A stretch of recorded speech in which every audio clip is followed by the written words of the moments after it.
Señor, te damos gracias por este día. Te damos gracias por las personas que están aquí, por las familias que están aquí. Te pedimos por cada uno de ellos, por sus hijos, por sus padres, por sus hermanos, por sus abuelos. Te pedimos por aquellos que están conectados, Señor, viendo el video. Por aquellos hermanos que por alguna razón no pudieron hoy reunirse o vienen en camino, te pedimos por ellos también. En el nombre de tu Hijo Yeshua, amén. Muy bien, la porción bíblica de esta semana toca la porción número 38, que se llama Coraj, ¿verdad? O Coré, ¿verdad? Es la porción bíblica de esta semana. La traducción que le dan a esta palabra, que es un nombre, ¿no? Es raído, calvo, etcétera, ¿no? Es un nombre que tiene ese tipo de significado. ¿Sí? Está basada en el libro de Números, capítulo 16, al capítulo 18, 32. El libro de Números. También está basado en el primer libro de Samuel, capítulo 11, verso 14 al 12, verso 22.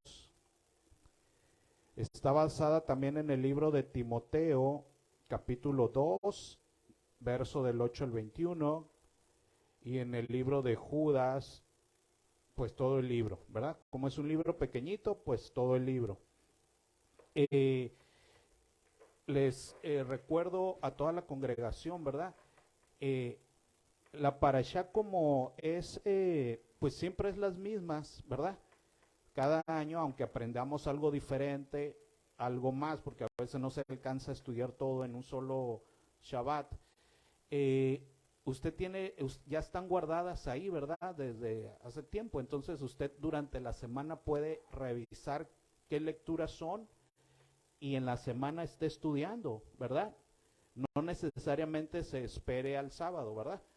Aquellos hay quienes lo hacen el sábado, pero pueden hacerlo desde antes, ¿verdad? El chiste es toda la semana estar estudiando la parashá. Usted debe estudiar una parte, digamos que desde el lunes empezar a estudiar una parte, otra parte el martes y así, ¿verdad? Estar estudiando toda la semana. Es importante eso. Esta parashá o esta porción bíblica, ¿verdad? Entonces está basado en esas escrituras. Vámonos entonces al libro de Números. Al libro de Números, capítulo 16. En contexto, lo veíamos en el grupo de la mañana. El contexto de esto es que ya habíamos visto en capítulos anteriores, ¿verdad? Todas las parashá que hemos visto, que cuando el Señor sacó a Israel de Egipto para llevarlos a la tierra prometida, en ese camino de salir de Egipto y llevarlos, el Señor da un tratamiento al pueblo, ¿verdad? A la congregación, nos da un tratamiento durante ese trayecto, ¿verdad? Y es un tratamiento que Él hace con el fin de poder introducirnos en esa tierra prometida, que es sinónimo de ¿qué? Ya lo hemos visto, las mismas escrituras hacen ese sinónimo, es sinónimo de el reposo del Señor, ¿verdad? La vida eterna, la meta a la que vamos, ¿verdad? De eso es sinónimo o ejemplo esa tierra prometida. Entonces el Señor nos saca de Egipto y nos mete en un trayecto para poder entrar, ¿verdad? Él no nos agarra y ya te puso ahí. La misma escritura, los apóstoles dicen que todo esto y todas estas cosas que sucedieron fueron escritas ¿para qué? Para nosotros, dice, ¿no? O sea, todo eso fue escrito y todas esas vivencias y todas esas cosas sucedidas fueron escritas para que nosotros sepamos cómo es Dios y cómo Él quiere actuar, ¿verdad? Lo dice la Escritura, para vosotros quedaron estas cosas escritas. Entonces de ahí tenemos que tomar todo este aprendizaje. Entonces, cuando el Señor saca a Israel de Egipto, empieza un tratamiento con ellos. Y en cada tratamiento el Señor lo que quiere es hacer una limpieza. Es como que agarras, ¿alguien ha visto los programas donde salen los restauradores de antigüedades o cosas similares, ¿no? O cosas dañadas, que primero pues les tienen que arreglarle algo. Luego ya de eso ya quedó arreglado, ahora otra cosa que tiene dañada. Luego de eso ya quedó, ahora otra cosa, ¿verdad? Porque a veces son muchas las cosas que hay que limpiar, ¿verdad? Son muchas las cosas que hay que arreglar. Y ya al final le da su ¿qué? Su manita de gato, su barnizada. Ya al final, porque pues ¿para qué lo barnizo si se le cae el tornillo, se le cae la llanta? O sea, no tiene caso, ¿verdad? Primero se arregla y ya que está arreglada, ya se le da, ¡pum!, ya, la última pasada y ya está lista para el escaparate, ¿no? Lista para entregarse, por así decir.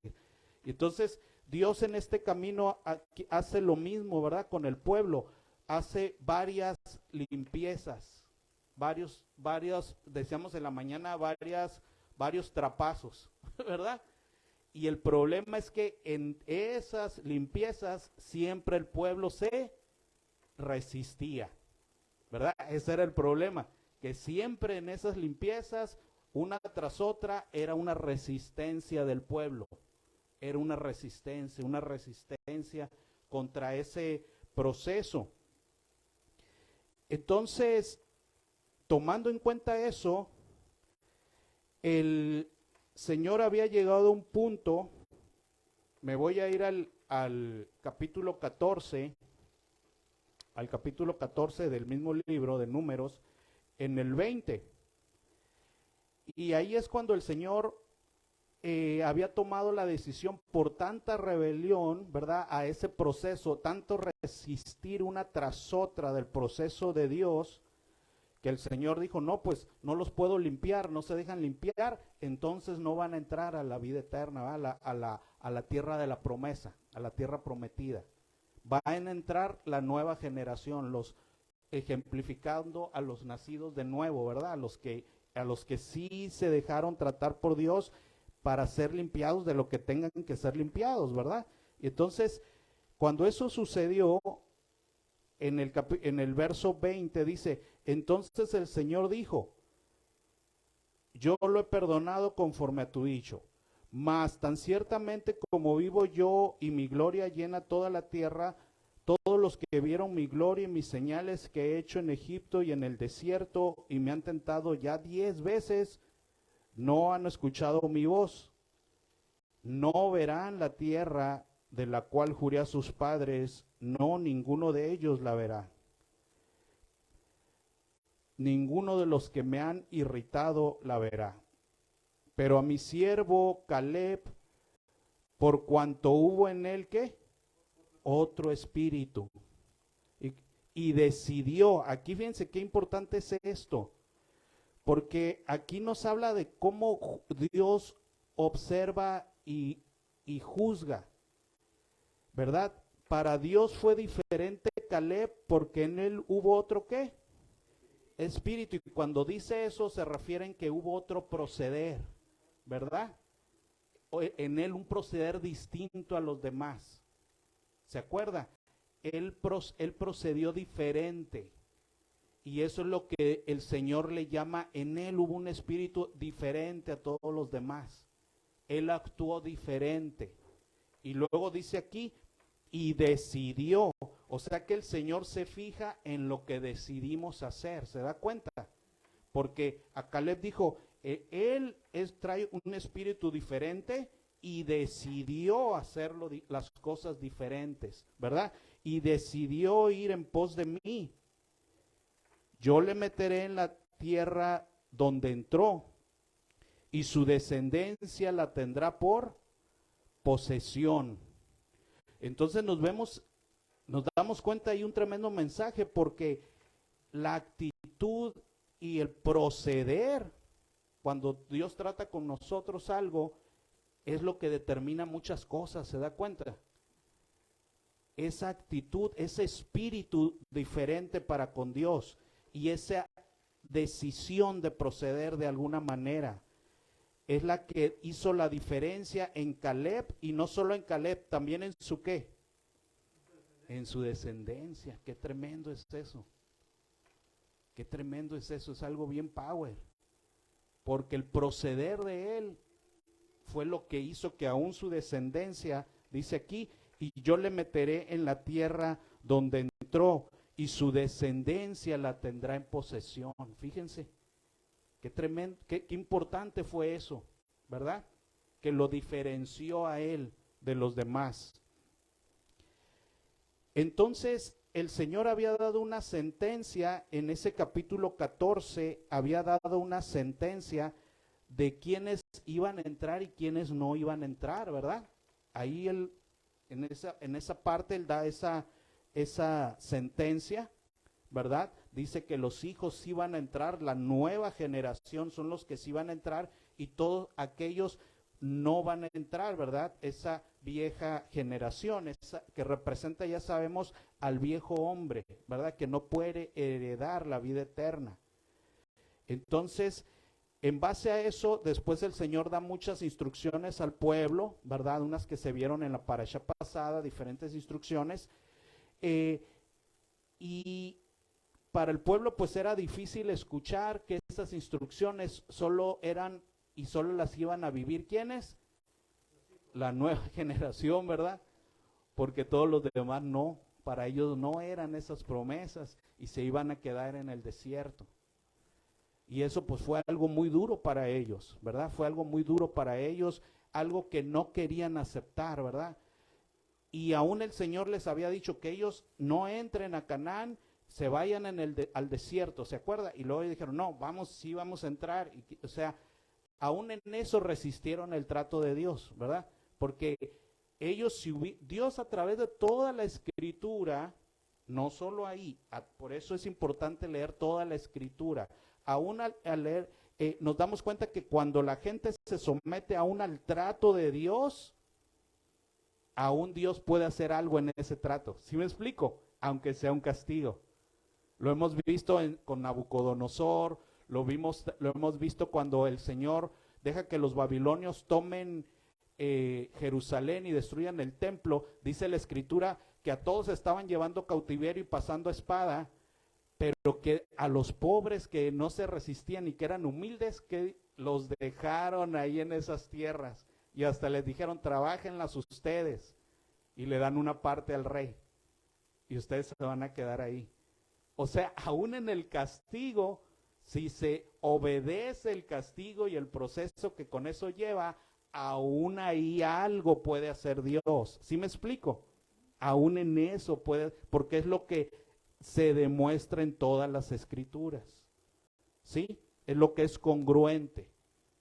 Entonces vemos que ellos pues se rebelaban a los diferentes tratos de Dios, hasta que el Señor dijo, no, pues no van a entrar. En base a esto, pues vemos que surge un personaje que se llama Coré, hijo de Izar, hijo de Coat, hijo de Leví. Recordemos que los coatitas eran una familia de levitas, ¿verdad? Y que tenían un ministerio, ¿se acuerda? Llevar y cargar las cosas del templo y luego armar otra vez el tabernáculo, etcétera, ¿no? Tenían ciertas actividades ya designadas. Y vemos que él reúne a otras personas, a Datán y a Abirán, hijo de Eliab, y On, hijo de Pelec. Reúne a 3 personas de los hijos de Rubén, ¿verdad? Los rubenitas. Entonces, sabemos que Rubén esa tribu era la tribu ¿qué? primogénita, ¿verdad? Entonces reúne cabezas de esa tribu, tomaron gente, dice, y se levantaron contra Moisés con 250 varones de los hijos de Israel, príncipes de la congregación, de los del consejo, varones de renombre. Entonces vemos que este Coat pues armó ahí un séquito, ¿verdad? De mucho peso, por así decir, ¿verdad? De líderes, ¿verdad? 250, ¿eh? 250 personas de los príncipes, o sea, de representantes de las casas, ¿no? Entonces, sabemos que cuando habla de príncipes se refiere a los cabecillas, ¿verdad? Los cabecillas por familia, los herederos de cada tribu, etcétera. O jueces, bueno, en algunos casos, aunque aquí recuerden que los jueces eran los 70 ancianos, sí, los que él ya había designado antes, ¿se acuerdan? En la otra parashá, que el Señor les había repartido su espíritu, ¿se acuerdan? Entonces, y se juntaron contra Moisés y Aarón y le dijeron, basta de vosotros, porque toda la congregación, todos son santos y en medio de ellos está el Señor, porque pues os levantáis vosotros sobre la congregación del Señor. Cuando oyó esto, Moisés se postró y habló a Coré y a su séquito, diciendo, mañana mostrará el Señor quién es suyo y quién es santo, y hará que se acerque a él, a que él escogiere, y él lo acercare así. Y ahí se estaba refiriendo a quienes el Señor les ha dado ciertas cosas de los cargos, ¿no? No se quería decir que no fueran de su pueblo, no se refería a eso, era obvio, ¿verdad? Se estaba refiriendo, el Señor ha designado ciertas cosas, a esas personas son las que el Señor les ha dado esa tarea, ¿sí? Dice, pero si no están conformes, vamos a hacer una prueba, es lo que está diciendo aquí. Vamos a hacer una prueba el día de mañana. Haced esto, tomaos incensarios, Coré y todo su séquito. ¿Sí? O sea, le está diciendo, bueno, vamos a hacer una prueba. Tomen los incensarios como si ustedes fueran sacerdotes, como si fueran de los levitas que el Señor ya llamó desde hace tiempo. Hagan lo mismo, tomen las mismas herramientas, por así decir. Y poned el fuego en ellos, y poned en ellos incienso delante del Señor. Mañana y el varón a que el Señor escogiere, aquel será su santo, será el santo. Esto os baste, hijos de Leví. ¿Sí? Eso lo iban a hacer un día después. Pero vemos que Moisés, antes de que llegue ese día, quiere hablar con Coré, porque esa instrucción dice que era para hacerla después, pero más sin embargo dijo Moisés a Coré, oíd ahora, hijos de Leví, ¿verdad? Quiere razonar con él, le dice, ¿os es poco que el Dios de Israel os haya apartado de la congregación de Israel, acercándolos a él, para que ministréis en el servicio del tabernáculo y estéis delante de la congregación para ministrarles? Y que te hizo acercar a ti y a todos tus hermanos, los hijos de Leví, contigo. ¿Procuráis también el sacerdocio? Estaba tratando de razonar con él, ¿verdad? Porque le estaba diciendo, si el Señor ya te dio responsabilidades, ya te ha dado unas responsabilidades, ¿verdad? No se te ha hecho menos, ¿sí? Nadie se ha enseñoreado de ti, ya tienes tus responsabilidades que se te han dado. Acuérdate que el Señor de dónde te sacó, te separó, te hizo de una tribu de Leví escogida, te dio un ministerio, sí te ha dado cosas que hacer, sí te ha dado tu lugar en el pueblo, ¿sí? Pero ¿por qué eso no es lo suficiente para ti, verdad? ¿Quieres algo más? ¿Quieres el sacerdocio? Por tanto, tú y todo tu séquito sois los que juntáis contra el Señor, pues Aarón, ¿qué es para que contra él murmuréis? O sea, le está diciendo, al fin y al cabo, este orden, ¿quién lo puso? Es lo que le está diciendo. ¿Quién lo había puesto? Pues Dios, ¿verdad? Le está diciendo. Al fin y al cabo lo puso Dios, ni siquiera Aarón, que no es nadie, por así decir. ¿Sí me explico? Decíamos en la mañana, es un ayudante que está ahí de Dios. Es un chalán que Dios está usando. ¿Sí me explico? Es lo que está diciendo.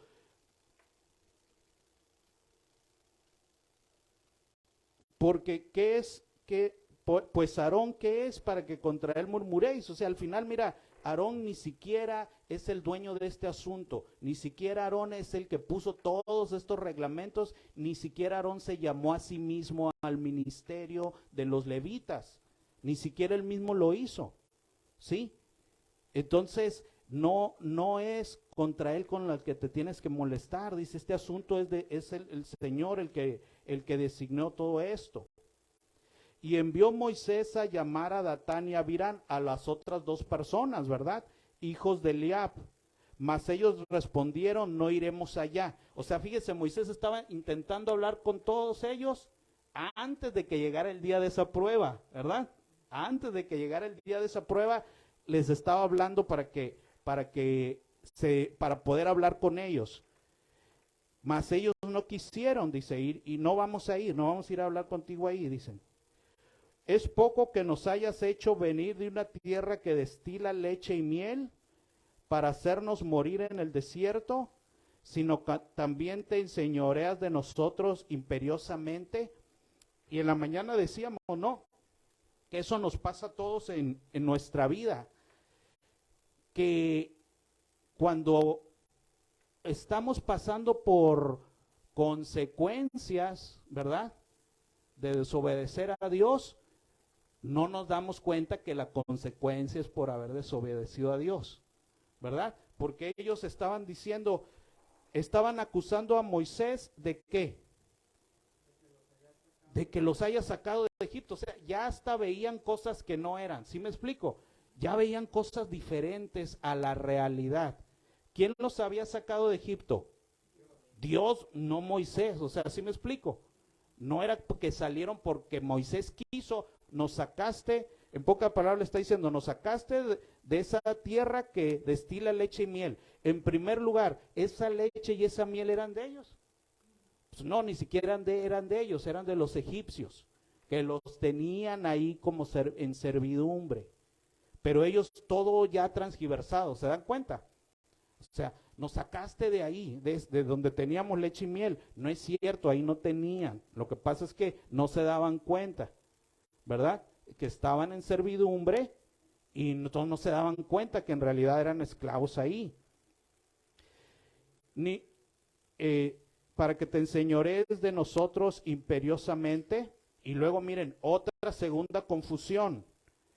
Ni tampoco nos has metido tú en la tierra que fluye leche y miel, ni nos has dado heredades de tierras y viñas, y sacará los ojos de estos hombres, no subiremos. Acuérdense de ese punto que dijeron, sacará los ojos de estos hombres, no subiremos. Hay otra confusión. ¿Quién era el que no los quiso meter en la tierra prometida? Dios, no Moisés ni Aarón. Y ellos ya también eso le estaban achacando. No nos has metido ahí.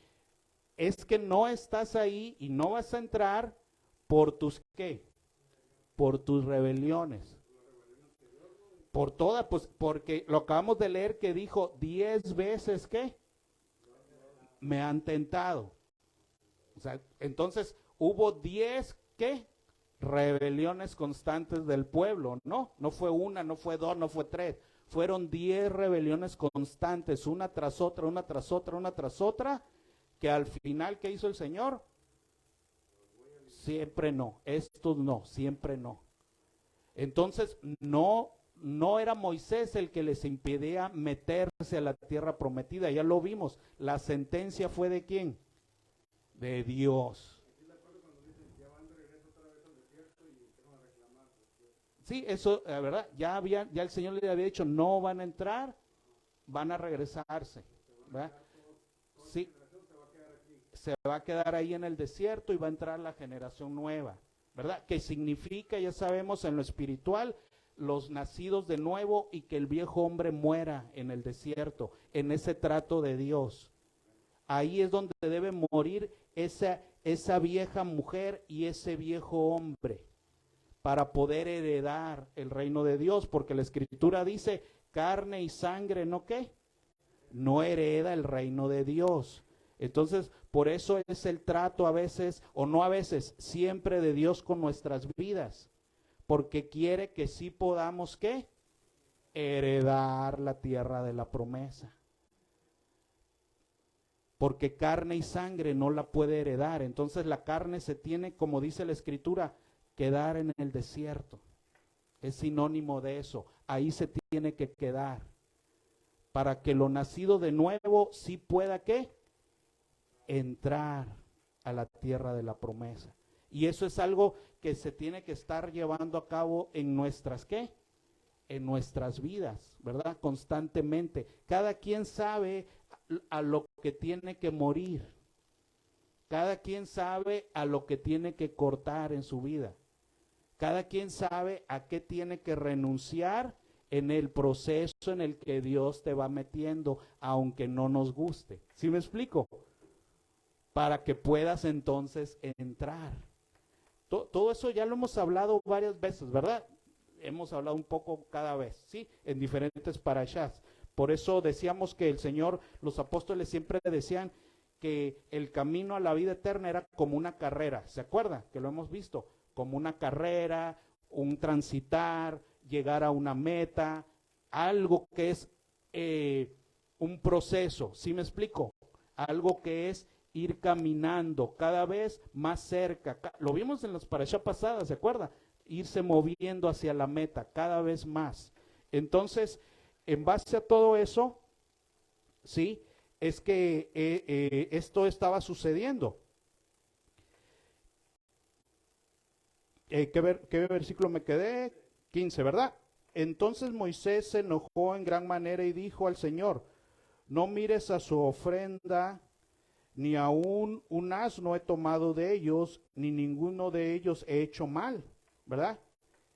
Después dijo Moisés a Coré, tú y todo el séquito, tu séquito, poneos mañana delante del Señor, tú y ellos y Aarón, ¿verdad? Y tomad cada uno un incensario y poned incienso en ellos, y acercaos delante del Señor cada uno con su incensario. 250 incensarios, tú también, y Aarón, cada uno con su incensario.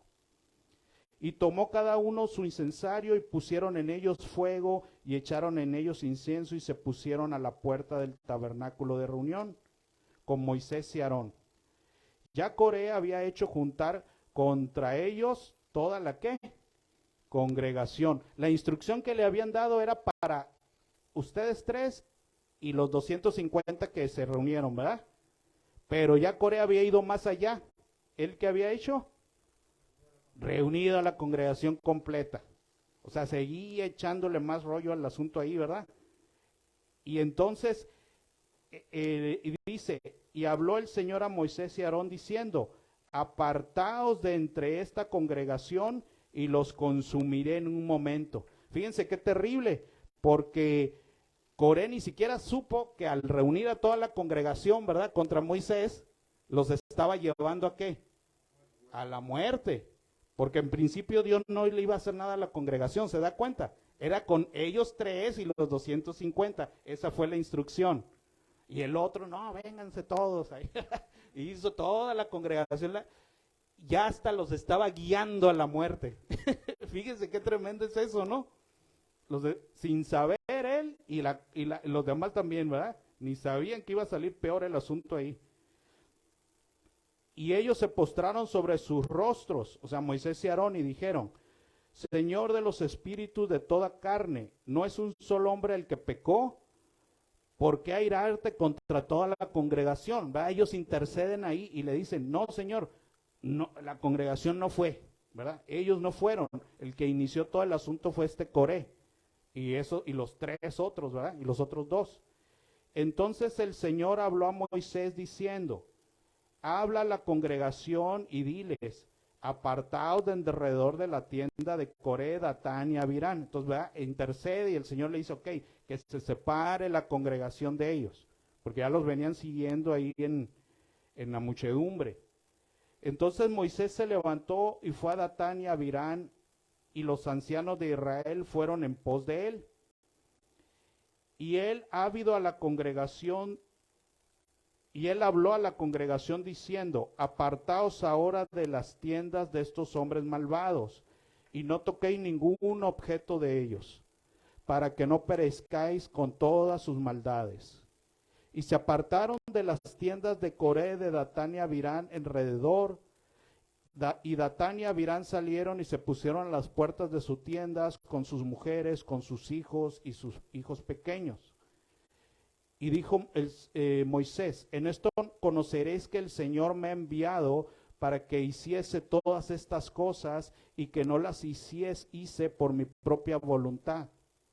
Dice, si como mueren todos los hombres murieren estos, o sea, si tuvieran muertes normales, no es lo que quiere decir. O si ellos al ser visitados, cuando viniera el Señor en este asunto, ¿verdad? Siguen la suerte de todos los hombres, el Señor no me envió.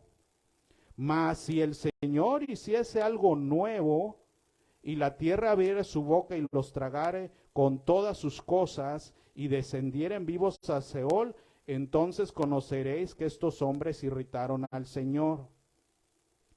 Entonces les está diciendo en pocas palabras, si no les sucede nada a estos hombres y viven vidas normales y mueren como mueren los hombres normalmente, pues es que no hicieron nada contra el Señor. Mas sin embargo, si algo nuevo sucede, si la tierra se los traga, es que hicieron enojar al Señor. Y aconteció que cuando cesó él de hablar todas estas palabras, se abrió la tierra que estaba debajo de ellos. Abrió la tierra su boca y los tragó a ellos, y sus casas, y a todos los hombres de Coré, y a todos sus bienes. Y ellos, con todo lo que tenían, descendieron vivos al Seol, y los cubrió la tierra, y perecieron en medio de la congregación. Y todo Israel y los que estaban con ellos alrededor huyeron al grito de ellos, porque decían, no nos trague también la tierra. También salió fuego de delante del Señor y consumió a los 250 hombres que ofrecían el incienso. Entonces el Señor habló a Moisés diciendo, di a Eleazar, hijo del sacerdote Aarón, que tome los incensarios de en medio del incendio y derrame más allá del fuego, porque son santificados. Los incensarios de estos que pecaron contra sus almas, y harán de ellos planchas batidas para cubrir el altar, por cuanto ofrecieron con ellos delante del Señor. Son santificados y serán como señal a los hijos de Israel. Entonces vemos que el Señor consumió a esos 250, mas sin embargo los incensarios, ¿verdad? Esas herramientas, el Señor dijo, con esas hagan un testimonio, ¿verdad? Hicieron planchas de bronce y cubrieron el altar con ellas, y que quedara como un testimonio de esto que había sucedido. ¿Sí? Y el sacerdote Eleazar tomó los incensarios de bronce con que los quemados se habían ofrecido, y los batieron para cubrir el altar, en recuerdo para los hijos de Israel, de que ningún extraño que no sea de descendencia de Aarón se acerque para ofrecer incienso delante del Señor, para que no sea como Coré y como su séquito, según se lo dijo el Señor por medio de Moisés. Y aquí vemos otra vez otro problema que había surgido en el verso 41. Al día siguiente, toda la congregación de los hijos de Israel murmuró contra Moisés y Aarón diciendo, vosotros habéis dado muerte al pueblo del Señor. Entonces vemos que sigue la confusión, ¿verdad? Porque ¿quién les dio muerte? Pues Dios, ni siquiera Moisés y Aarón. Dios es el que lo había hecho, mas sin embargo ellos ya hasta no distinguían esa parte, ¿verdad? De lo rebeldes que habían sido. Ellos estaban culpando a Moisés y a Aarón aún de esas muertes, cuando el que había hecho ese proceder, tragárselos el fuego, ¿quién lo había hecho? Dios. Mas sin embargo ellos culpaban increíblemente, ¿verdad? Moisés y Aarón. Y aconteció que cuando se juntó la congregación contra Moisés y Aarón, miraron hacia el tabernáculo de reunión. He aquí la nube lo había cubierto y apareció la gloria del Señor. Y vinieron Moisés y Aarón delante del tabernáculo de reunión.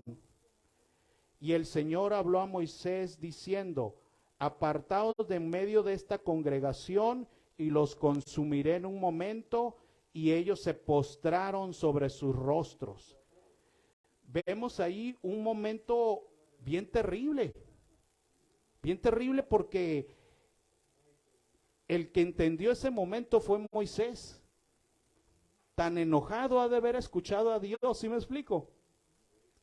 Lo ha de haber visto, él que conocía más a Dios, lo vio molesto, enojado, irritado en ese momento, porque se tira a tierra y rápidamente, fíjense lo que hace.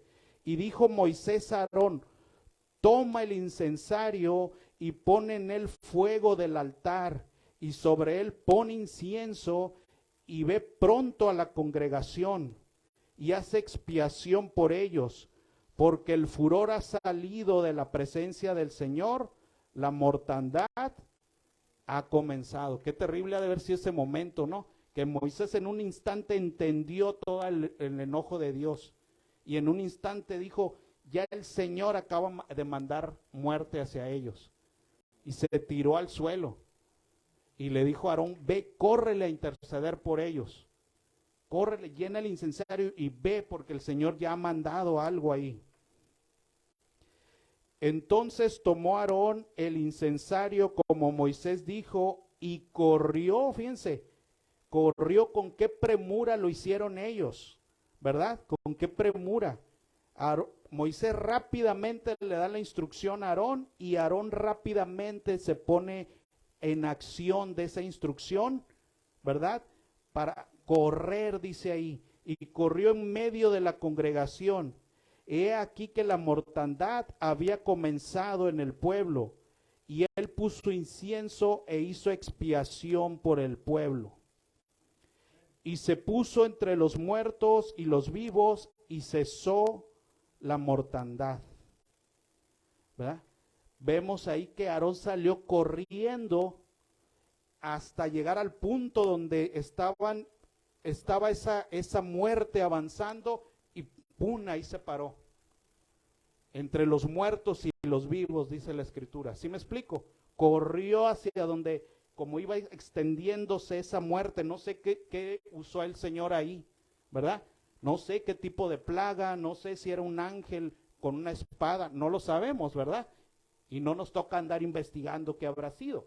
El punto era que la muerte estaba avanzando ahí, y él rápido corrió hasta donde iba en ese momento y alcanzó a llegar y pararse. Sí, al final lo que importa es que era la plaga, lo que dice ahí el Señor, ¿verdad? La plaga. Entonces llega y se para ahí como si fuera un ¿qué? Un vallado, ¿no? Y ahí, paz, ahí cesa esa mortandad, ahí se detiene donde él se paró, ¿verdad? Entonces vemos aquí algo tremendo, porque el pueblo los acusaba a ellos de traerles la muerte y que ustedes han hecho todo esto, y en realidad ellos ayudaron a que preservaran la vida. O sea, qué cosa, era algo bien totalmente opuesto, ¿sí me explico? Totalmente opuesto.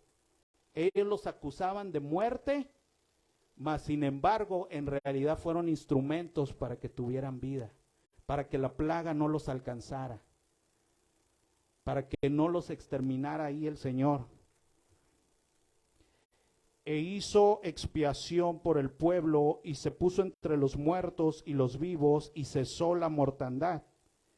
y los que murieron en aquella mortandad fueron 14,700, sin los muertos por la rebelión de Coré. Después volvió Aarón a Moisés a la puerta del tabernáculo de reunión cuando la mortandad había cesado. Ahora en el capítulo 17 vemos que como esa duda, ¿verdad? En cuanto a Aarón, en cuanto a Moisés, en cuanto a sus hijos, esa duda ya había sido sembrada en el pueblo, ¿verdad? Entonces el Señor tiene que hacer algo. Tiene que hacer una obra, un suceso que ratifique delante de las personas, ¿verdad? A Aarón y a sus hijos, a los levitas, y corregir todo esto que se había hecho. Luego habló el Señor a Moisés diciendo: habla a los hijos de Israel y toma de ellos una vara por cada casa de los padres y de todos los príncipes de ellos, 12 varas conforme a las casas de sus padres, y escribirás el nombre de cada uno sobre su vara. Y escribirás el nombre de Aarón sobre la vara de Leví, porque cada jefe de familia de sus padres tendrá una vara. Y las pondrás en el tabernáculo de reunión delante del testimonio, yo me manifestaré a vosotros. Entonces vemos ahí, ¿verdad?, que el Señor va a hacer un acto. Dice, ok, para que todo quede claro otra vez, ¿verdad? Vamos a hacer esto, que cada tribu tome una vara, inclusive los levitas, para volver a mostrarles quiénes son los que se van a encargar de las cosas del templo. Y florecerá la vara del varón que yo escoja, y haré cesar de delante de mí las quejas de los hijos de Israel con que murmuran contra vosotros. Y Moisés habló a los hijos de Israel, y todos los príncipes de ellos le dieron varas, cada príncipe por las casas de sus padres, una vara. En total 12 varas, ¿verdad? Porque eran las 12 tribus. En total 12 varas. Y a la vara de Aarón, la vara de Aarón estaba entre las varas de ellos. Y Moisés puso las varas delante del Señor en el tabernáculo del testimonio. Y aconteció el día siguiente que vino Moisés al tabernáculo del testimonio, y he aquí que la vara de Aarón de la casa de Leví había reverdecido y echado flores, y arrojó renuevos y produjo almendras.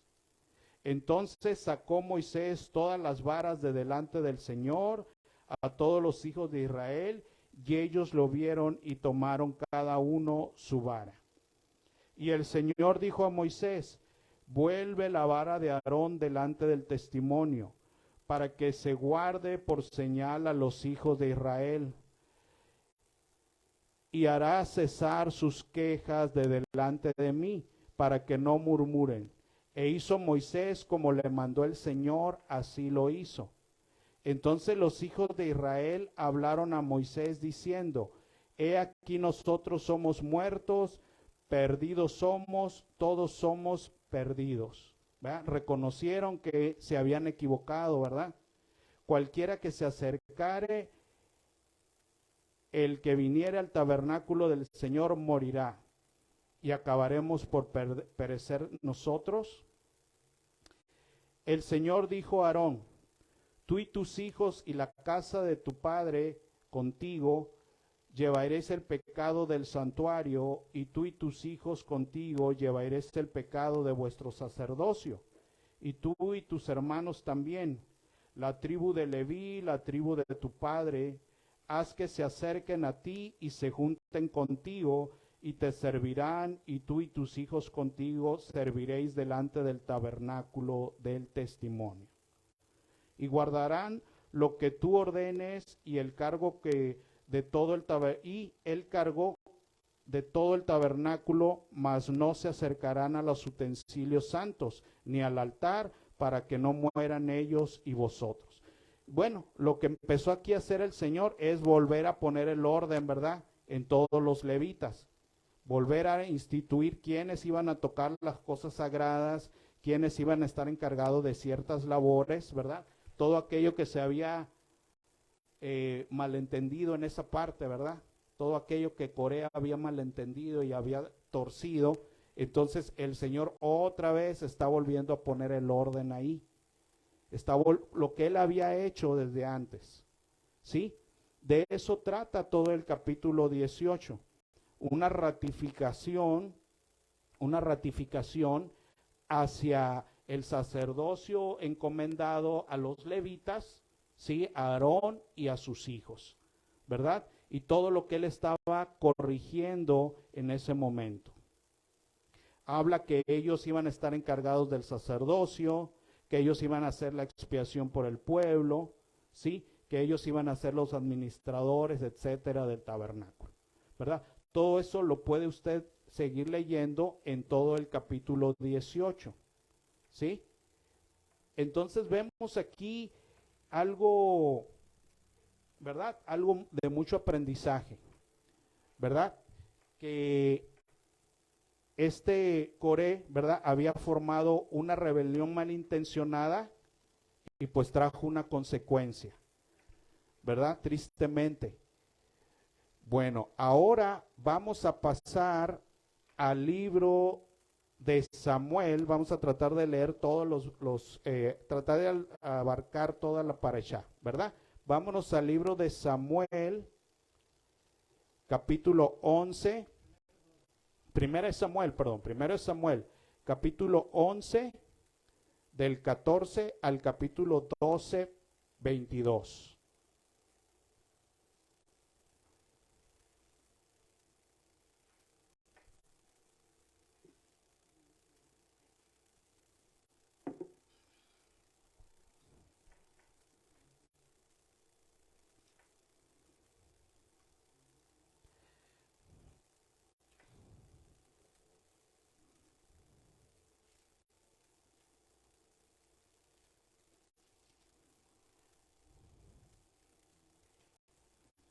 Primera de Samuel 11.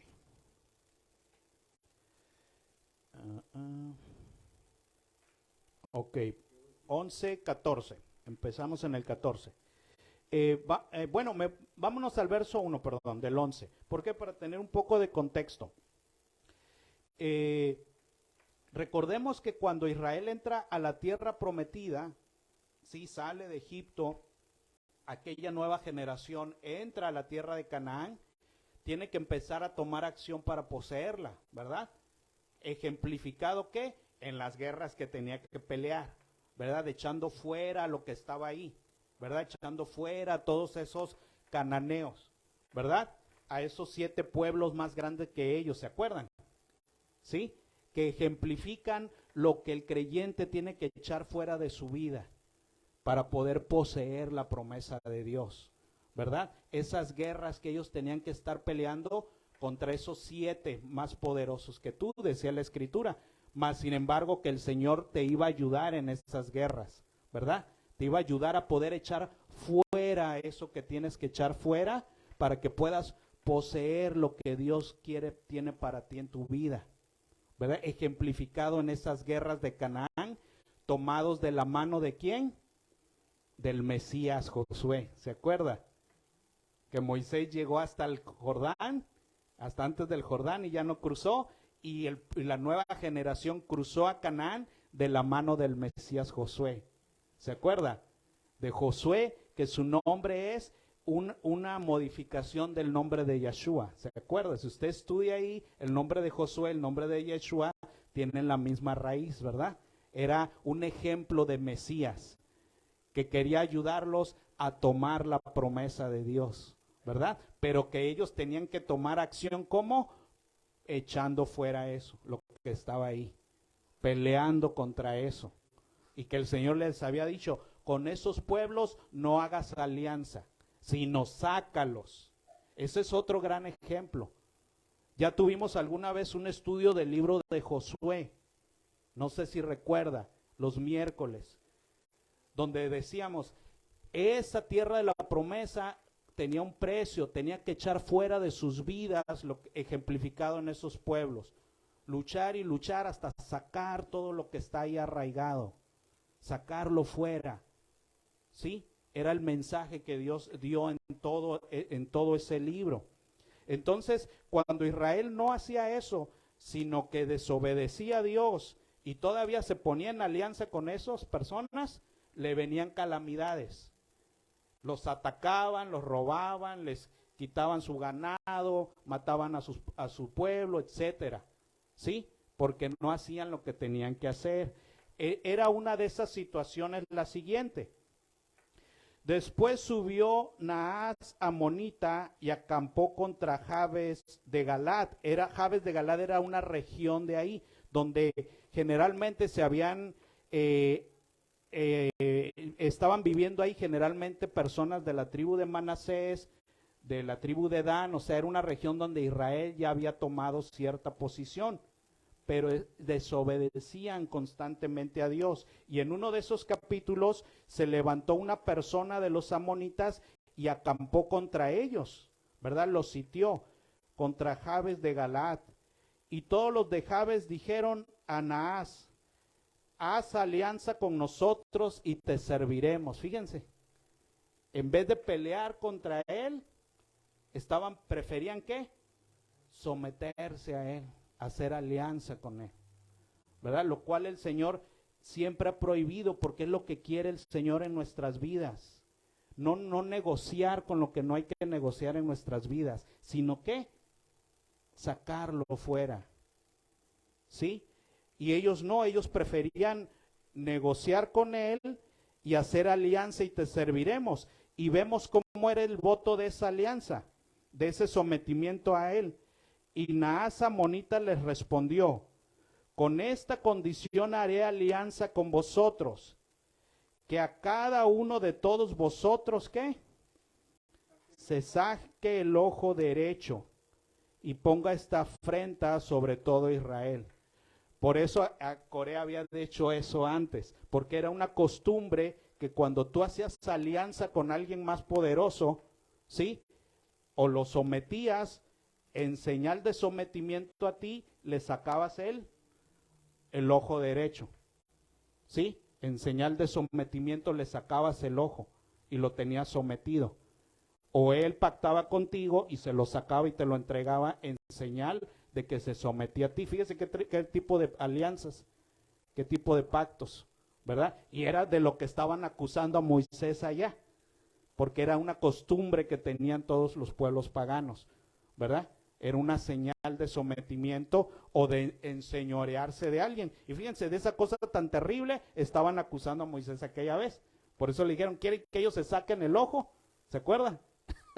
Porque eran ese tipo de costumbres. Entonces, dice: vosotros se saque el ojo derecho y ponga esta afrenta sobre todo Israel. Entonces los ancianos de Jabes le dijeron: danos 7 días para que enviemos mensajeros por todo el territorio de Israel, y si no hay nadie que nos defienda, saldremos a ti. O sea, dijeron: no, pues a ver si alguien nos defiende, ¿verdad? Si no, vamos a tener que pactar contigo, ¿verdad? Pues ni modo, iban a tener que hacer eso por rebeldes, ¿verdad? Por andar desobedeciendo. Y ese es el contexto que pasó ahí. Y usted puede seguir leyendo, y lo que pasa es que Saúl, el que el Señor les iba a dar como rey a Israel, ¿verdad? Es el que sale y los enfrenta y los vence, ¿verdad? Con la ayuda del Señor. Entonces Saúl defiende al pueblo en aquella ocasión contra esta persona y los libera de ellos, ¿verdad? Ese es el contexto de lo que usted puede seguir leyendo ahí. Entonces, ahora yéndome a los versos de la parashá, el verso 14. Mas Samuel dijo al pueblo: venid, vamos a Gilgal para que renovemos allí el reino. Y fue todo el pueblo a Gilgal, e invistieron ahí a Saúl por rey delante del Señor en Gilgal, y sacrificaron allí ofrendas de paz delante del Señor, y se alegraron mucho allí Saúl y todos los de Israel. ¿Verdad? Estaban contentos, habían tenido esa victoria, y ahora estaban invistiendo como rey a Saúl.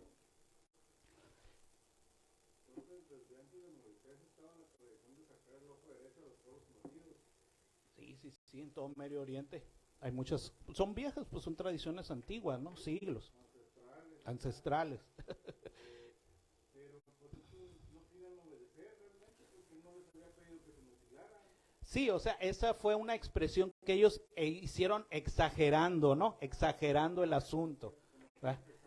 Exagerando el asunto. Entonces, a eso se referían a aquella parte, ¿no? Vámonos al capítulo 12. Dijo Samuel a todo Israel: he aquí, yo he oído vuestra voz en cuanto me habéis dicho, y os he puesto rey. Porque se acuerdan que los que pidieron rey, ¿quiénes fueron? El pueblo. Ahora pues, he aquí vuestro rey va delante de vosotros. Yo soy ya viejo, estaba hablando Samuel, y lleno de canas, pero mis hijos están con vosotros, y yo he andado delante de vosotros desde mi juventud hasta este día. Aquí estoy, atestiguad contra mí delante del Señor y delante de su ungido, se refería al rey, ¿verdad? Si he tomado el buey de alguno, si he tomado el asno de alguno, si he calumniado a alguien, si he agraviado a uno, o si de alguien he tomado cohecho para cegar mis ojos con él, y os lo restituiré. Como ya Samuel iba a entregar, ¿verdad?, la autoridad, porque él era juez, los jueces eran los que habían estado dictando a Israel. Ellos ya no querían jueces, sino rey. Entonces Samuel le iba a entregar esa dirección a Saúl, ¿verdad? Entonces dice, ya ahorita que me retiro, dígame a alguien si le debo algo, ¿verdad? Si algún día me torcí, si algún día hice cohecho, si algún día los perjudiqué, para de una vez, ¿qué? Restituirles, ¿verdad? Porque eso es el arrepentimiento, decíamos en la mañana, tomando una pausa ahí, ¿verdad? Tomando una pausa ahí, siempre vemos que el verdadero arrepentimiento trae también una obra pegada al arrepentimiento. ¿Sí me explico? Este hombre lo sabía. Y vemos ahí que siempre eso va de la mano. Por algo Dios estipuló el pago del daño como parte del arrepentimiento. ¿Se acuerda? Lo hemos visto en todas las parashá. Decíamos en la mañana, porque el Señor sabe que la verdadera sanidad en las personas viene cuando el que ofendió actúa en favor de la otra persona, demostrándole su arrepentimiento. Más allá que de qué, de más allá de que de labios hacia afuera. Allí hay una lección. El verdadero arrepentimiento lleva a actos, ¿sí me explico? Lleva a obras ejemplificados en la restitución del daño que causaste. Ejemplificado y tomado forma en resarcir todo el daño que has causado, para que entonces sea tomado en verdad tu arrepentimiento. Porque no es algo simplemente de labios, es algo que aparte te lleva a tomar una ¿qué? Acción. A tomar una acción, a hacer algo que demuestre tu arrepentimiento. A veces, lo decíamos en la mañana, a veces las ofensas y los corazones no sanan porque Dios es muy sabio, por eso lo hace, porque no ha habido una obra de restitución. ¿Sí me explico? Porque no ha habido algo que el ofensor haga en favor del ofendido para sanarlo, para sanar su corazón. ¿Sí me explico? Para demostrarle un arrepentimiento genuino y verdadero. Que mira, me está llevando a esta obra. ¿Sí me explico? Que mira, tan es así mi arrepentimiento que me pongo manos a la obra en arreglar lo que destruí, en reponer lo que destruí, en restituir lo que destruí. ¿Se da cuenta? Porque así sabe Dios que debe ser. Porque así es como en verdad el arrepentimiento queda más que en algo solo dicho. ¿Sí me explico? Y vemos que este hombre lo hace, ¿verdad? Vemos que este hombre sabe eso y dice, de una vez dígame, si en algo los he ofendido, algo he hecho, dígamelo, ¿verdad? Para de una vez ponerme a cuentas. Entonces dijeron, nunca nos has calumniado, ni agraviado, ni has tomado algo de mano de ningún hombre. Y él les dijo, el Señor es testigo contra vosotros y su ungido también es testigo en este día, que no habéis hallado cosa alguna en mi mano. Y que ellos respondieron, así es. Entonces Samuel dijo al pueblo, el Señor que designó a Moisés y a Aarón y sacó a vuestros padres de la tierra de Egipto es testigo. Ahora pues, aguardad y contenderé con vosotros delante del Señor acerca de todos los hechos de salvación que el Señor ha hecho con vosotros y con vuestros padres. Cuando Jacob hubo entrado en Egipto y vuestros padres clamaron al Señor, el Señor envió a Moisés y a Aarón, los cuales sacaron a vuestros padres de Egipto y los hicieron habitar en este lugar. Y olvidaron al Señor, y él les vendió en mano de Sísara, jefe de los ejércitos de Hazor. Lo que le digo, cuando ellos entraron a Canaán, pero no obedecían, el Señor dejaba que vinieran esos pueblos y los dañaran, ¿verdad? Eso lo puede usted ver en el libro de Reyes, en Crónicas, en los libros de los jueces, etcétera. Entonces, y el Señor los vendió en mano de Sísaras, quiere decir el Señor se los entregó a Sísara para que les hiciera daño, jefe de los ejércitos de Hazor, y en mano de los filisteos, y en mano del rey de Moab, los cuales les hicieron guerra. Y ellos clamaron al Señor. Entonces fíjense la perspectiva aquí. Desobedecían, venían esas calamidades, ¿verdad? Venían la consecuencia de esas calamidades, y ellos clamaban al Señor y decían, hemos pecado porque hemos dejado al Señor y hemos servido a los Baales y a Astarot. Líbranos pues ahora de mano de nuestros enemigos y te serviremos. Entonces ellos se arrepentían, clamaban al Señor para que los liberara de esos enemigos, de esas calamidades, pero vemos aquí cómo actuaba Dios. Porque la liberación que ellos necesitaban, la guianza que ellos necesitaban, ¿cómo se las enviaba? Entonces el Señor envió ¿qué? A Jeroboam, a Barak, a Jefté y a Samuel. Esa era la respuesta para esas liberaciones. ¿Sí me explico? Esa era la respuesta, los jueces que les enviaba para darles dirección. Y os libró de mano de vuestros enemigos en derredor, y habitasteis seguros. Entonces vemos que el Señor traía liberación al pueblo por medio de dirección. ¿Se da cuenta? Por medio de instrucción, por medio de dirección, es como les daba la liberación de sus enemigos, ¿verdad? Y a veces eso lo tenemos mucho que entender todos en nuestra vida. A veces queremos que el Señor, o creemos que para ciertas situaciones el Señor va a hacer un milagro increíble, va a operar y va a hacer algo, cuando lo que Él hace es darte la ¿qué? La instrucción. Ahí está la liberación del asunto. Al Señor nada le costaba mandar unos ángeles y que destruyeran a eso, nada le costaba. Más bien les mandaba ¿qué? Instrucción. Fíjense. Y eso es parte del aprendizaje. Que la liberación de situaciones, de problemas, no va a ser como tú quieras, no va a ser a la manera que tú esperas, va a ser a la manera de la instrucción de Dios. Y eso es lo que te va a traer la liberación de eso. Nada más que el problema está ahí, como eso a veces no se entiende, no se acepta, ¿verdad? La instrucción a veces no se hace lo que se tiene que hacer, y pues entonces no va a suceder. ¿Sí me explico? Entonces, y habiendo visto que Naas, rey de los hijos de Amón, venía contra nosotros, me dijiste, no, sino que ha de reinar sobre nosotros un rey, siendo así que el Señor vuestro Dios era su rey. Fíjense, entonces ellos no querían la liberación por medio de los jueces.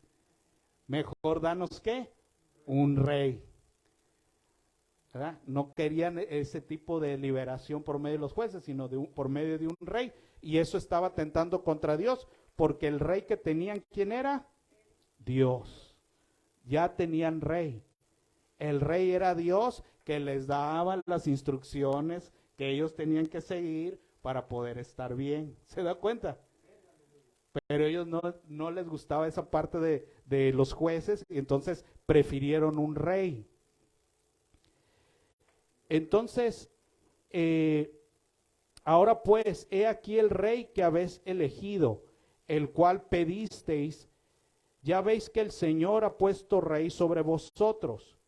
Si temieres al Señor y le sirvieres y oyeres su voz y no fueres rebeldes a la palabra del Señor, y si tanto vosotros como el rey, o sea, los dos, tanto el pueblo como el rey, ¿verdad? Obedecieran. Servís al Señor vuestro Dios, haréis bien. Mas si no oyere la voz del Señor y fuere rebelde a las palabras del Señor, la mano del Señor estará contra vosotros, como estuvo contra vuestros padres. Esperad aún ahora y mirad esta gran cosa que el Señor hará delante de vuestros ojos. Y ahí, para ratificar lo que estaba diciendo Samuel, les dice: ¿no es ahora el tiempo de la siega del trigo? Yo clamaré al Señor y Él dará truenos y lluvias, para que sepáis y veáis que es grande vuestra maldad, que habéis hecho ante los ojos del Señor, pidiendo para vosotros un rey. Como Él les está diciendo, es el tiempo de la siega. Entonces ahorita no va a llover porque ya pasó el tiempo de la lluvia, ¿verdad? Entonces si llueve ahorita es algo anormal. ¿Sí me explico? Es la mano de Dios, ¿verdad? Ratificando esto que les estoy diciendo. Y entonces dice, verso 18, y Samuel clamó al Señor, y el Señor dio truenos y lluvias en aquel día. Y todo el pueblo tuvo gran temor del Señor y de Samuel, porque se dieron cuenta que era verdad lo que les había dicho. Que ellos no debían tener rey, ¿verdad? Pero que no habían aceptado eso de parte de Dios, la verdad. Entonces dijo todo el pueblo a Samuel: ruega por tus siervos al Señor tu Dios, para que no muramos, porque todas nuestras maldades hemos añadido este mal de pedir un rey para nosotros. Y Samuel respondió al pueblo: no temáis, vosotros habéis hecho todo este mal, pero con todo y eso no os apartéis del pos del Señor, sino servirle con todo vuestro corazón. No os apartéis en pos de vanidades que no aprovechan ni libran, porque son vanidades. Pues el Señor no desamparará a su pueblo por su gran nombre, porque el Señor ha querido haceros pueblo suyo. ¿Verdad? Y vemos que así empieza el reinado, ¿verdad? Esa línea de reyes, ¿verdad? Que tuvo Israel, donde, como dice la Escritura, el que tuvo corazón de acuerdo a Dios fue David, ¿no? Y después, por una parte del tiempo, Salomón. Y por ahí algún otro rey que le resplandeció y en su momento se arrepintió e intentó hacer bien las cosas. Pero fuera de ahí, generalmente todos los reyes de Israel se corrompían, se pervertían, ¿sí? Hacían cosas que no debían hacer en el reino y traían calamidades, ¿verdad?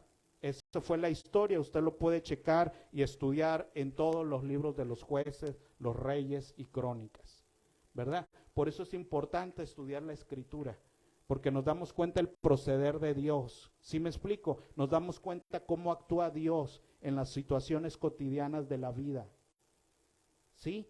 Y a veces todo eso lo desconocemos, mas sin embargo está escrito.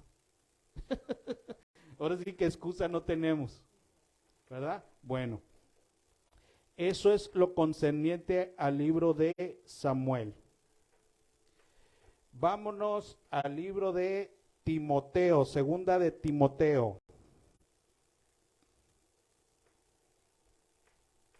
Segunda de Timoteo, capítulo 2, verso 8.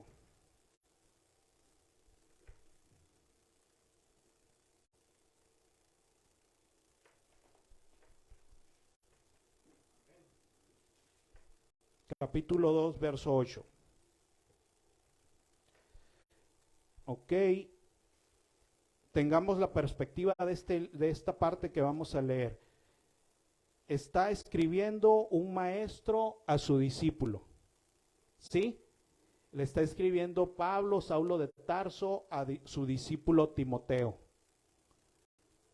Vamos a ver qué instrucciones le da un maestro a su discípulo. Acuérdate de Yahshua, del linaje de David, ¿verdad? De Jesucristo, resucitado de los muertos conforme a mi evangelio, en el cual sufro penalidades, hasta prisiones, a modo de malhechor, mas la palabra del Señor no está presa. Seguramente, como ya hemos visto en otros libros, Pablo ya estaba siendo preso, ¿verdad? Acuérdese que él fue preso en Roma, ¿verdad? Hasta el día de su ejecución. Por tanto, todo lo soporto por amor de los escogidos, para que ellos también obtengan, fíjense bien, para que ellos obtengan, un verbo que nos habla de acción otra vez, para que ellos obtengan la salvación que es en Yahshua, en Jesucristo, con gran gloria eterna. Entonces Pablo sabía y se esforzaba para que el pueblo obtuviera la salvación que es en Yahshua, porque es algo dinámico. ¿Sí me explico? Lo que ya hemos hablado, tantos ejemplos, es algo en el cual voy involucrado yo. ¿Sí me explico? En mi salvación voy involucrado yo. ¿Cómo? Actuando lo que tengo que hacer, corriendo esta carrera, ¿sí? Conociéndolo más, para no quedar fuera, para no desviarme, para no quedar eliminado, como dice la Escritura. Entonces, vemos aquí la receta que él da, ¿verdad? Palabra fiel es esta: si somos muertos con él, ¿qué? También viviremos con él.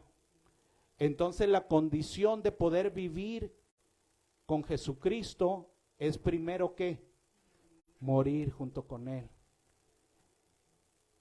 Primero va el 1 y luego va el 2. Para que yo pueda en algún momento gozar de la vida eterna, etcétera, yo tengo que conocerlo tan apegado a él como morir con él. ¿Sí me explico? Lo que siempre dicen los apóstoles, Pablo, etcétera: crucificado estoy con Yahshua, crucificado estoy con Cristo. Yo también tengo las marcas que él tenía, ¿se acuerda? Las marcas de Yahshua, ¿se acuerda? Yo también tengo ahora esas marcas. Porque fíjese, es condición para poder vivir con él, el morir también con él. A lo que tenemos que morir se refiere. A lo que tenemos que ser crucificados juntamente con él en nuestras vidas. Es condición, fíjese bien, qué grave es eso, importante. Es condición. Para poder vivir con él, tengo que morir junto con él. Si sufrimos también, reinaremos con él, ¿verdad? Para poder reinar con él, a veces voy a tener que sufrir ciertas cosas, ¿sí? Para que pueda yo reinar con él. Porque en este camino de limpieza es lo que el Señor quiere hacer. Tallarnos, aunque duela, para que puedas cruzar a la tierra de la promesa. Si le negamos, él también, ¿qué? Nos negará. Si con nuestra vida, con nuestro proceder, le negamos, él también nos negará. Mas, sin embargo, hubo un hombre que tuvo otro espíritu diferente, ya lo vimos, y que procedió diferente, Caleb, y a ese sí lo introdujo. ¿Verdad? Mas, sin embargo, a los que le negaron, él también los negó. Si fuésemos infieles, él permanece fiel. Pero fíjese bien, él no puede negarse a sí mismo. O sea, se mantiene fiel ¿con quién? Con sí mismo, con sus convicciones, con lo que él es. Los que lo negamos somos nosotros. Los que salimos perdiendo somos nosotros. Los que podemos quedar fuera somos nosotros. Los que podemos quedar excluidos, ¿quiénes somos? Nosotros. Al final Él sigue siendo Dios. Y Él se va a mantener fiel a sí mismo. Es lo que está diciendo ahí. Tremenda receta está dando, ¿verdad? Y luego ya da instrucciones de un obrero aprobado. Dice, recuérdales esto, exhortándoles delante del Señor, que no contiendan sobre palabras, lo cual para nada aprovecha, sino que es para perdición de los oyentes. Procura con diligencia presentarte ante el Señor aprobado, como un obrero que no tiene de qué avergonzarse, que usa más bien la palabra de verdad, mas evita profanas y vanas palabrerías, porque producirán más y más a la impiedad, conducirán más y más a la impiedad. Y su palabra carcomerá como gangrena, de los cuales son Himeneo y Fileto, que se desviaron de la verdad, diciendo que la resurrección ya se efectuó, y trastornan la fe de algunos. Unos que metieron una doctrina equivocada, ¿verdad? Se desviaron en una doctrina errada. Pero el fundamento del Señor está firme, teniendo este sello: conoce el Señor a los que son suyos, y apártese de iniquidad todo aquel que invoca el nombre del Señor, el nombre de Yahshua, de Jesucristo. Pero en una casa grande, mucha atención aquí, verso 20. Pero en una casa grande no solamente hay utensilios de oro y de plata, sino también utensilios de madera y de barro. Unos son para usos honrosos y otros para usos viles. Así que si alguno se limpia de estas cosas, será instrumento, será utensilio para la honra, santificado, útil para el Señor y dispuesto para toda buena obra. Con este lenguaje que está hablando el apóstol, de ser utensilios para el servicio de Dios, limpios y santificados, ¿a qué le recuerda eso? A los utensilios que se usaban en el templo, ¿verdad? Y está equiparando con ese lenguaje a nuestras vidas. Ahora los utensilios para servir a Dios, ¿quiénes son? Nosotros, con nuestras vidas. Por eso dice, límpiense para que sean utensilios que el Señor use para servirle. Ahora límpiense para que ustedes sean esos utensilios con el cual sirvan a los demás, con el cual presten servicio a Dios. Así como aquellos utensilios tenían que ser limpiados y purificados para servir en el templo a Dios, ahora ustedes límpiense, ¿verdad? Para que sean unos utensilios útiles, para que el Señor los use de alguna manera. Fíjense qué palabras, ¿verdad? Tan alentadoras. Para útil al Señor y dispuesto para toda buena obra. Huye también de las pasiones juveniles y sigue la justicia, la fe, el amor y la paz, con los que de corazón limpio invocan al Señor. Entonces vemos ahí una instrucción muy importante. En la mañana decíamos que nos daba mucho gusto cuando la gente está haciendo algo, ¿verdad? Para el Señor. Porque a veces no captamos que están siendo utensilios, que de alguna manera están sirviendo a la obra de Dios. Los muchachos que van los domingos a dar la comida a los necesitados, en ese momento están siendo utensilios de Dios, utensilios que Él está usando, que le están sirviendo. Los maestros de los muchachos de secundaria, los maestros de los niños, están siendo utensilios de Dios, ¿sí? Utensilios y manifestando a Dios de esa manera, ¿sí? Fíjense cómo a través de ellos Dios puede operar, ¿sí me explico? Dios opera a través de su pueblo en la tierra para que las cosas se lleven a cabo. Somos los instrumentos con que se llevan a cabo. No van a venir los ángeles a hacerlas, sino nosotros nos convertimos en utensilios de Dios para llevar a cabo esas obras que Dios quiere que sucedan en la tierra. Cuando usted participa y limpia en las fiestas las mesas, limpia el patio, le recoge ahí, usted está siendo un utensilio de Dios. Sí, está siendo un instrumento de Dios. Fíjese qué valioso es todo el servicio que podamos prestar a Dios, de alguna u otra forma. Porque usted está haciéndose algo similar a lo que había en el templo. Un utensilio valioso para el reino de Dios, para su servicio.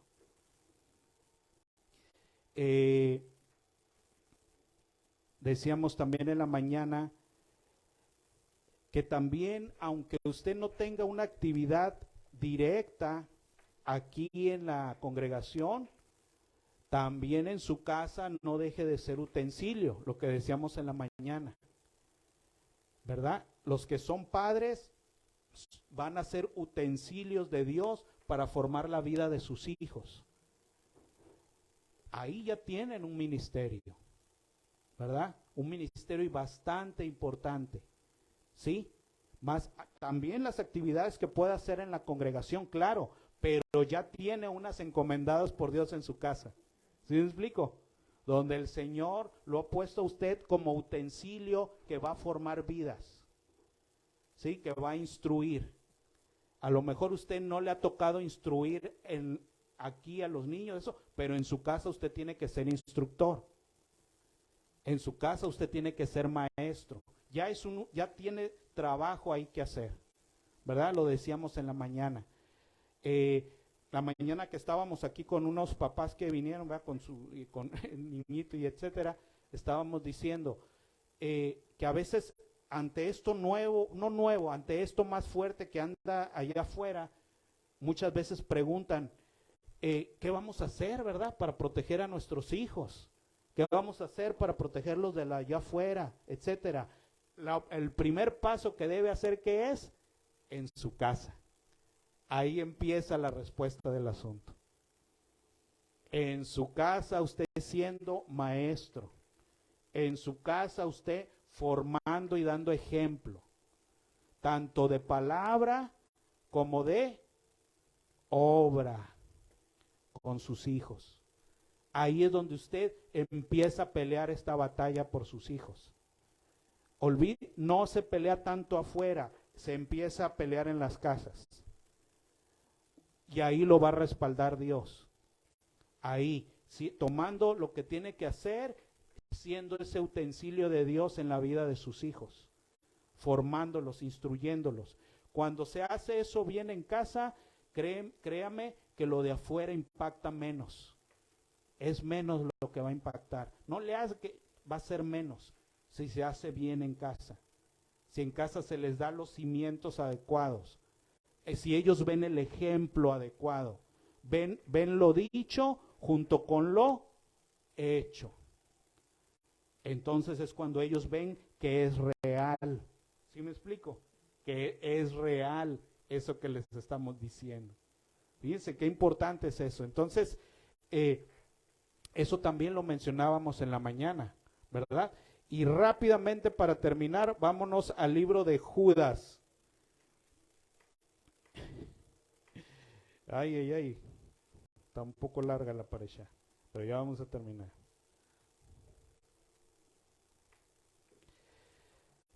Mire,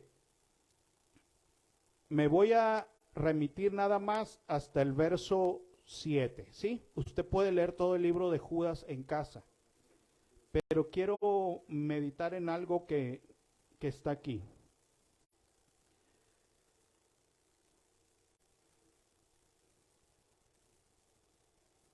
Dice, verso 3, amados, por la gran solicitud que tenía de escribiros acerca de nuestra común salvación, me ha sido necesario escribiros exhortándoos que contendáis ardientemente por la fe que ha sido una vez dada a los santos. Porque algunos hombres han entrado encubiertamente, los que desde antes habían sido destinados para condenación, hombres impíos que convierten en libertinaje la gracia de Dios y niegan al Señor, el único soberano, y a nuestro Señor Yeshua, Jesucristo. Verso 5. Mas quiero recordaros, ya que una vez lo habéis sabido, que el Señor, fíjense bien, que el Señor, habiendo salvado al pueblo, sacándolo de Egipto, después lo destruyó a los que no creyeron. Y el contexto es ahí, ya lo hemos visto, que creyeron significaba que no obedecían al trato de Dios, ¿verdad? Entonces vemos ahí que Él nos está diciendo, el Señor juzga a su pueblo. Tan es así que el mismo Dios que te saca de Egipto, ese mismo Dios también te puede destruir, dejar fuera. Qué tremendo es eso. Porque a veces nos quedamos con la primera parte. Nos saca de Egipto, sí, pero también a los que saca, los puede ¿qué? Castigar, dejar fuera. Luego dice otra, en el verso 6, y a los ángeles que no guardaron su dignidad, sino que abandonaron su propia morada, los ha guardado bajo oscuridad, en prisiones eternas, para el juicio del gran día. Entonces ya vemos ahí que Dios es capaz de juzgar a su pueblo. Y es capaz de juzgar a quienes también. Hasta los ángeles. Y luego en el siguiente, como Sodoma y Gomorra y las ciudades vecinas, las cuales de la misma manera que aquellos, habiendo fornicado, ido en pos de vicios contra natura, fueron puestos por ejemplo, sufriendo el castigo del fuego eterno. Entonces vemos ahí 3 ejemplos de juicio, ¿se da cuenta? Nos está Él remitiendo a 3 ejemplos de juicios hechos por Dios. Y ahora sí nos está diciendo, al final Dios es juez y juzga a todos. Sea su pueblo, sea los ángeles y sea los del mundo. Al final a los 3 los juzga Dios. ¿Se fija? Es lo que está diciendo Judas. Él no ha hecho distinción. Él ha juzgado a los 3. Qué tremendo es eso. Juzga al pueblo, juzga a los ángeles y hasta al mundo también. Nadie escapa de su juicio. Qué tremendo es eso. Ahora sí que es algo para meditar. Bueno, pues con esto terminamos, ¿verdad? Con esto terminamos la porción de esta semana. Y